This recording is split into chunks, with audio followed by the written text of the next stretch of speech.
Governor గారిని కర్నూలు జిల్లా వైఎస్ఆర్సీపీ ఎమ్మెల్సీలు మరియు ఎమ్మెల్యేలు కలవడం జరిగింది. రాష్ట్రంలో మరి ముఖ్యంగా జిల్లాలో ఉన్న శాంతి భద్రతల పరిస్థితిపై వివరించడం జరిగింది.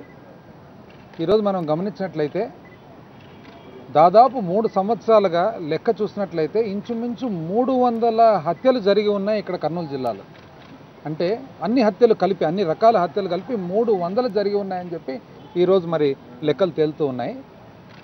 ఒక వారంలోనే మీరు గమనించండి, పత్తికొండలో మన వైఎస్ఆర్సీపీ ఇన్ఛార్జు చెర్లపాటి నారాయణ రెడ్డి గారితో పాటు సాంబశివుడు గారు, అదేవిధంగా అంతకుముందు కొద్ది రోజుల ముందరనే ఆళ్లగడ్డలో 2, అంతకుముందు కొద్ది రోజుల ముందరనే డోన్లో నడిన సెంటర్లో దాదాపు 3-4 ఇంచుమించు చనిపోయే పరిస్థితులు అక్కడ.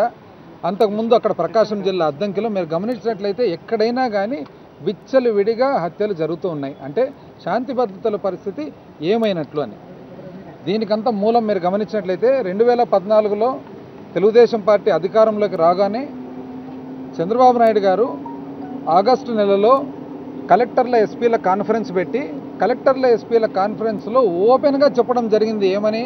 మీరందరూ కూడా అధికారులు, మీరు శాశ్వతంగా నాతో ఉండేవాళ్ళు కాదు, నా పార్టీ కార్యకర్తలందరూ కూడా నాతో శాశ్వతంగా ఉండేవాళ్ళు, కాబట్టి వాళ్ళందరినీ కూడా మీరు కలుపుకొని మీరు పరిపాలన చేయాలి, మా వాళ్ళు ఏం చెప్తే అది చేస్తూ వాళ్ళకు అనుగుణంగా మీరు పరిపాలన చేయాలని చెప్పి ఎస్పీలకు కలెక్టర్లకు కాన్ఫరెన్స్లో ఓపెన్గా ఆదేశాలు ఇవ్వడం జరిగింది. ఆ రోజు English media Times of India హిందూలో ఆశ్చర్యపోయి రాసినారనమాట, ఇటువంటి రివ్యూ ఎక్కడన్నా జరిగిందా ఇంతవరకు అనేసి. ఈరోజు దాని రిజల్ట్ మనం గమనిస్తూ ఉన్నాము. ఆల్మోస్ట్ మనకు ఒక కారు అద్దం కదా పగిలేదానికి రెడీ అయ్యి 1 నిమిషం ఇట్లా పగులితే ముక్కలు రాలేటట్లు శాంతి భద్రతల పరిస్థితి ఈరోజు. ఎందుకంటే ప్రతి ఒక్క విషయంలో ఈరోజు తెలుగుదేశం పార్టీ వాళ్ళు ప్రతి ఒక్క విషయంలో సామాన్య మానవ జీవితంలో ఇన్వాల్వ్ అయి ఉన్నారు. ఒక వ్యక్తి ఊర్లో పోలీస్ స్టేషన్కు పోతే తెలుగుదేశం పార్టీ కార్యకర్తలు, అక్కడ జనభూమి కమిటీ మెంబర్లు, అక్కడ స్థానికులు, లీడర్ల పర్మిషన్ లేని కేసు కూడా యాక్సెప్ట్ చేయడం లేదు. ఒకవేళ కేసు అంటూ యాక్సెప్ట్ చేస్తే అక్కడ డిపార్ట్మెంట్ వాళ్ళే సలహా ఇస్తున్నారు కౌంటర్ కేసు ఎక్కడ పెట్టాలని చెప్పేసి. ఈరోజు సామాన్య మానవుడు ఎవరైనా కానీ ఒక ఇండ్లు రావాలంటే తెలుగుదేశం కమిటీ, జనభూమి కమిటీ వాళ్ళ పర్మిషన్ తీసుకోవాలి. సో ఇసుకలు తోలుకోవాలంటే కూడా తెలుగుదేశం పార్టీ వాళ్ళ పర్మిషన్ తీసుకునే పరిస్థితి ఒకే ఒకటి మిగిలింది. పెళ్లిళ్ళు చేసుకోవాలంటే వాళ్ళ పర్మిషన్ తీసుకొని పెళ్లి చూపులకు పోయేది ఒక్కటి మిగిలిందని చెప్పి ఈరోజు మేము తెలియపరుస్తూ ఉన్నాం. అంత దారుణమైన పరిస్థితులు ఈరోజు పరిపాలన జరుగుతుంది.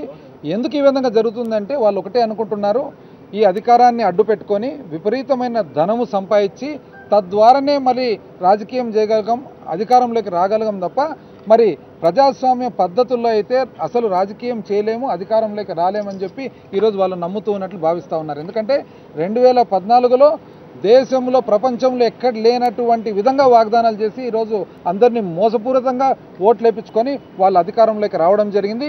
ఈరోజు ఏ ఒక్కటి కూడా వాళ్ళు మరి దాన్ని పూర్తి చేయలేకుండా ఉన్నారు. కాబట్టి ఈరోజు ఆ డౌట్తో వాళ్ళు ఎలక్షన్లకు పోలేము. ఈరోజు మీరు గమనియండి, ఎందుకు మున్సిపల్ కార్పొరేషన్ ఎన్నికలు వాళ్ళు జరపలేకుండా ఉన్నారు? కేవలం వాళ్ళకు ఆ ధైర్యం లేక. ఈరోజు వైఎస్ఆర్ కాంగ్రెస్ పార్టీ అధ్యక్షులు జగన్మోహన్ రెడ్డి గారు మరి చిన్న వయసు ఉన్నా కూడా రాష్ట్ర వ్యాప్తంగా ఎంత కాన్ఫిడెన్స్ ఇస్తూ ఉన్నారు సామాన్య మానవునికి. ఇది వైఎస్ఆర్సీపీ వాళ్ళకు మాత్రమే కాదు, జగన్మోహన్ రెడ్డి గారు కాన్ఫిడెన్స్ ఇస్తూ ఉన్నది. సామాన్య మానవుడు కులమత భేదాలకు అతీతంగా ప్రతి ఒక్కరు కూడా కాన్ఫిడెన్స్ ఇస్తున్నారు. అన్యాయం ఎక్కడన్నా జరిగిందంటే ఈరోజు మనం గమనించినట్లయితే శ్రీకాకుళం నుంచి చిత్తూరు వరకు ప్రతి ఒక్కరు కూడా, పిల్లవాళ్ళు అనకుండా, ముసలి వాళ్ళు అనకుండా, ఆడవాళ్ళు అనకుండా, మగవాళ్ళు అనకుండా ప్రతి ఒక్కరు కూడా జగనన్న మళ్ళీ అధికారంలోకి వస్తే తప్ప మాకు న్యాయం జరగదు అనే ఈరోజు నమ్మకం కలిగించగలిగినాయంటే ఎంత కష్టపడి మరి ఏ విధంగా పబ్లిక్ ఇష్యూస్ అన్నీ మళ్ళీ గ్రాస్ చేసుకున్నారనేది మనం గమనించాల్సిన అవసరం ఉంది. ఏదేమైనా కూడా కర్నూలు జిల్లాకు సంబంధించిన విషయం మీరు గమనించినట్లయితే ఇక్కడ పోలీసింగ్ ఒక్కసారి గమనించండి. ఈ పోలీసింగ్ విషయానికి వస్తే దాదాపు పోలీస్ డిపార్ట్మెంట్కు యూనిట్ హెడ్ ఎవరైతారు? యూనిట్ హెడ్ వచ్చేసి ఒక కర్నూలు ఏ జిల్లాకైనా కానీ జిల్లా ఎస్పీ యూనిట్ హెడ్ అవుతారనమాట. యూనిట్ హెడ్ ఏ విధంగా ప్రవర్తిస్తే, ఏ విధంగా పరిపాలన చేస్తే ఆ విధంగా కింద పోలీస్ డిపార్ట్మెంట్ అంతా కూడా ఈరోజు మరి వాళ్ళు అనుగుణంగా ఉంటారు. ఈరోజు కర్నూలు జిల్లాలో ఉండే ఏ ఒక్క చిన్న స్టేషన్లో కూడా ఎవరికి కూడా ఆ ధైర్యం లేదు. ఇండిపెండెంట్గా వాళ్ళ విధులు నిర్వహించే ధైర్యం వాళ్ళకి లేదు. ఎందుకు లేదంటే పైన నుంచి యూనిట్ హెడ్ నుంచి వాళ్ళకి ఎటువంటి భరోసా లేదు. ఈరోజు యూనిట్ హెడ్ ఏం చెప్పి ఉన్నాడంటే రాజకీయ నాయకులకు అధికార పార్టీకి అనుగుణంగా చేసుకోండి తప్ప ఎటువంటి ప్రాబ్లం నా దగ్గరికి తీసుకురావద్దండి అని చెప్పి యూనిట్ హెడ్ ఈరోజు ఏం చేస్తున్నాడు, శాంతి భద్రతలు ఈరోజు ఆయన పక్కన పెట్టేసి ఆయన చేసే పని ఏమంటే ఈరోజు ఎక్కడే కానీ పాటలు పాడుతున్నాడు అనమాట. ఏమో పాటలు, అంత మంచిగా ప్రవర్తించాలని చెప్పి పాటలు పాడుతున్నాడు. ఈరోజు నేషనల్ హైవేలో నిలబడుకొని లారీ డ్రైవర్లు పడుకోకూడదని చెప్పి టీలు కాఫీలు ఇస్తున్నాడు. ఈరోజు ఒక ఊరు దత్తతకు తీసుకున్నాడంట, ఆ ఊరి కోసం మొత్తం సర్వము త్యాగం చేస్తాడంట.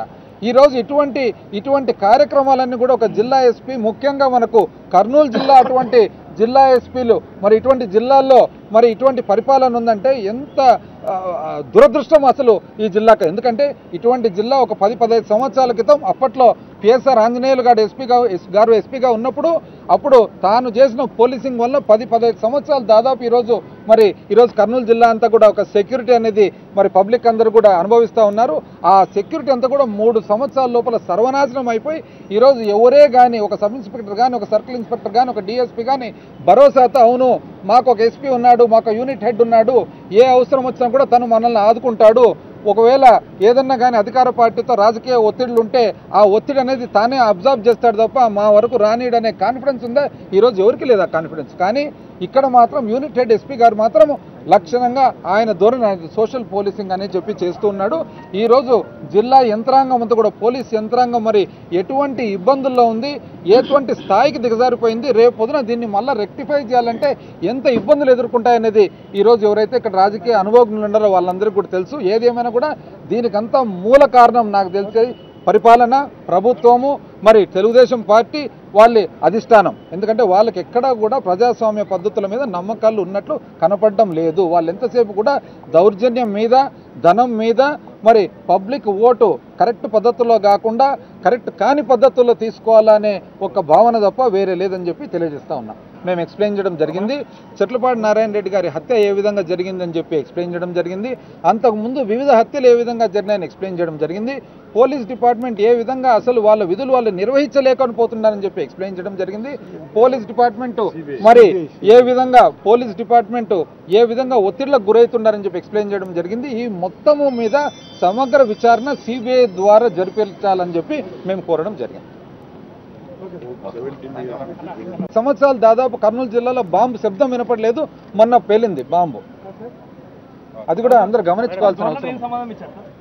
అవన్నీ కూడా విచారించిన తర్వాత ఖచ్చితంగా పద్ధతి ప్రకారం రూల్స్ చట్టపరంగా న్యాయం చేస్తామని. కర్నూలులో హత్యలు ఎక్కువైపోయినాయి కాబట్టి ఈరోజు కర్నూలుకి గవర్నర్ ఇచ్చేసిన సందర్భంగా మేము వైఎస్ఆర్ కాంగ్రెస్ పార్టీ ఎమ్మెల్యేలము ఎమ్మెల్సీలము అందరం కలిసి గవర్నర్ గారిని కలవడం జరిగింది. ఈ గత 20 రోజుల కిందట ఆర్లగడ్డలో ప్రభాకర్ రెడ్డి గారిని చంపడం జరిగింది. అలాగే ఇప్పుడు మళ్ళీ వైఎస్ఆర్ కాంగ్రెస్ పార్టీ పత్తికొండ ఇన్ఛార్జ్ చెరుకులపాటి నారాయణ రెడ్డి గారిని హతమార్చడం జరిగింది. దీనివల్ల అంటే మొదటి నుంచి చెప్తూనే ఉన్నాము, మాకు భద్రత లేదు, రక్షణ కల్పించాలి అని, అలాగే గన్ కూడా రెన్యూవల్ చేయాలని కోరిన తర్వాత కూడా నాకు ప్రాణహాని ఉంది అని చెరుకులపాటి నారాయణ రెడ్డి గారు కోరితే కూడా ఎస్పీ గారు ఏమాత్రం స్పందించడం లేదు. ఎంతసేపు ఉన్నా అధికార పార్టీకి, అధికారంలో ఉన్న వారికి మాత్రమే ప్రాధాన్యత ఇస్తున్నారు కానీ వైఎస్ఆర్సీపీ ఎమ్మెల్యేలు తీసుకొచ్చిన ఏ సమస్యను కూడా పరిష్కారం కావడం లేదు.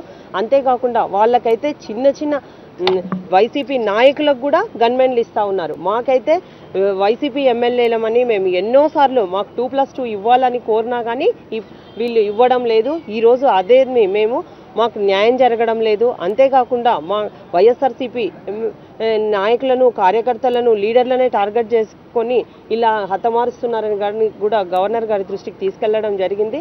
తప్పకుండా న్యాయం చేస్తారని ఆయన హామీ ఇవ్వడం జరిగింది.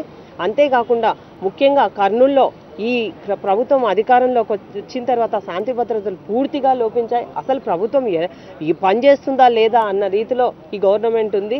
అది ఏది ఎంతసేపు ఉన్న అధికార పార్టీకి, అధికారులు కూడా వాళ్ళకే తొత్తులుగా మరీ చేస్తూ ఉన్నారే తప్ప అవును ఎక్కడ నుంచి సమస్య ఉంది ఆ సమస్య పరిష్కారానికి ఏమాత్రం చొరవ చూపడం లేదు. కాబట్టి ఈ కర్నూలులో గతంలో ఫ్యాక్షన్ పూర్తిగా రద్దయిపోయింది. మళ్ళీ ఇప్పుడు ఈ భయానక వాతావరణం చోటు చేసుకుంటా ఉంది. కాబట్టి మా కర్నూలులో శాంతియుత వాతావరణం కల్పించాలని కూడా గవర్నర్ గారిని కోరడం జరిగింది.